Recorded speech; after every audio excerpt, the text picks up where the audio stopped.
Assalomu alaykum. Bugun sizlar bilan o'sha mashhur bo'lgan ekler shirinligini tayyorlaymiz. Idishimizni o'rta olovga qo'yib, yarim stakan sut, yarim stakan suv, 1 osh qoshiq shakar, 1 choy qoshiq tuz solib aralashtiramiz.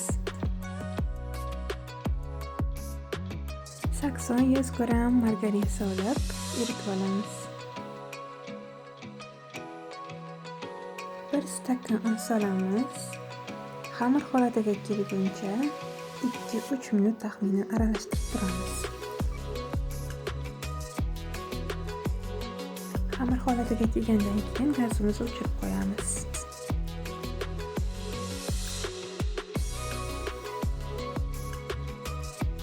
Xamirimizni tuxum qo'shganimizda tuxumimiz pishib qolmasligi uchun sovitib olamiz. Bitta tuxum chaqib, tuxumimiz bilinmay ketguncha yaxshilab aralashtiramiz.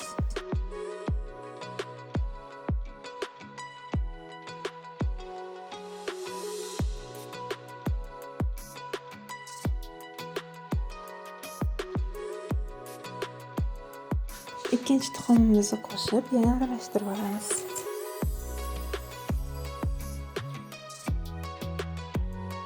Massamiz kerakli holatga kelguncha men 4 ta tuxum qo'shdim. 4 ta tuxum qo'shib yaxshilab tuxumimiz bilinmay ketguncha aralashtirishimiz kerak. Bo'lmasa tuxum hidi kelib qoladi. Videoda ko'rib turganingizdek suyog'imiz, quyog'imiz ideal ekler massasi tayyor bo'ldi. Konditer qopimiz ichiga kerakli nasatkamizni qo'yib, xamirimizni sovolamiz. Xohishga ko'ra uzunchoq yoki zavarnoy shaklida chiqaramiz. Ekler shirinligi uchun men asosan morojniy krem tayyorlayman, chunki buning ta'mi juda ham boshqacha mazali chiqadi. Buning uchun idishimizga iloji boricha yog'liroq 35-50% qaymog'imizni solib, mikser izi tushguncha ko'pirtiramiz. Yarim stakandan sal kamroq bo'lgan qoyiltirilgan sut, ya'ni sgущенное молоко solamiz. Keyin xohishga ko'ra vanilin solishimiz mumkin. Konditer qopchamizga kichkina nasatkamizni joylab, kremimizni solamiz.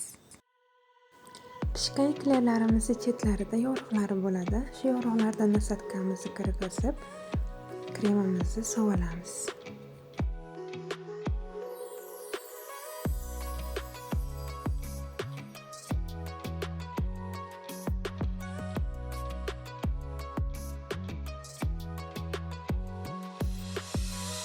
Eklerlarimizni xohishga ko'ra bezashimiz mumkin.